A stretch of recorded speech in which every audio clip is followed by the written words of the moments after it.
Here is the Na plus ion concentration, and here is the H plus ion concentration. So step by step they replace all H plus ion by Na plus ion. If you remember the experiment of breakthrough capacity, you added the solution, required solution, um, addition of 25 ml, first addition, second addition. So step by step all the ions which are present on the resin that are eluted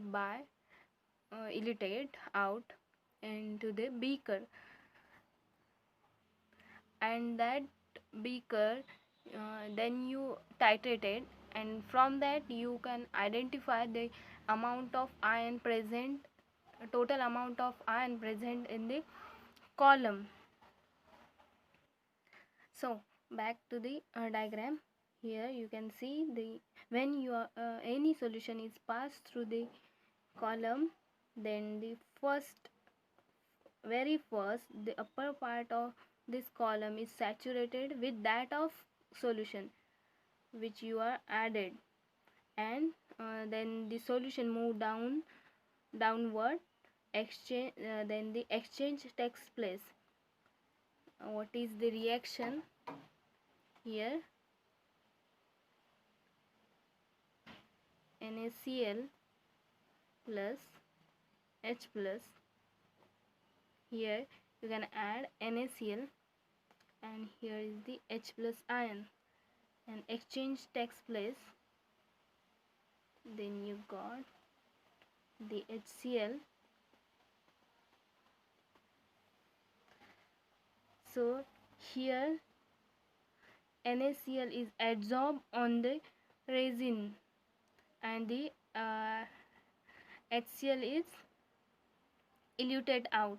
So here Ca first, here Ca, that one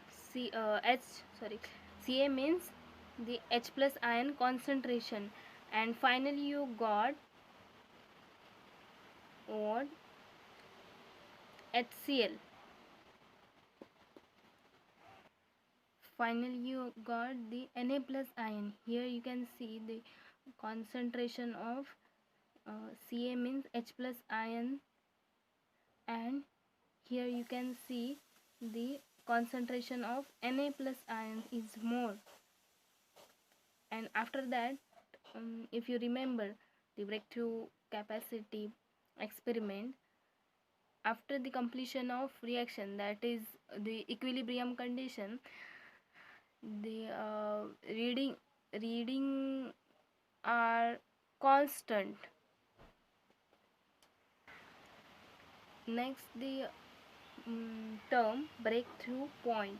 What is mean by breakthrough point? When all Na plus ions are exchanged that point is called the breakthrough point. Where, what I said, when all Na plus ions are exchanged, that point is called breakthrough point. And for this completion of reaction, how much volume of solution is required to pass through the column where breakthrough occurs? That point is called as breakthrough volume. What I said, how much for this completion of reaction, how much volume of solution is required? That volume is called as breakthrough volume. You can breakthrough capacity means, you can also say the concentration into breakthrough volume. You can see in the image, just I repeat what is mean by breakthrough capacity. the column having maximum absorption capacity. Next, breakthrough point, where all the Na plus ion exchange. That point is called breakthrough point. Next one is breakthrough volume. Breakthrough volume. For this all exchange of ions, how much volume is required? That is called breakthrough volume. Here greater extraction is observed when the first column should be long to obtain shorter peak, and elution time should be slower, and also low peak is favorable, then high temperature increase sharper. High temperature give sharper peak. This is all about the breakthrough capacity. Thank you.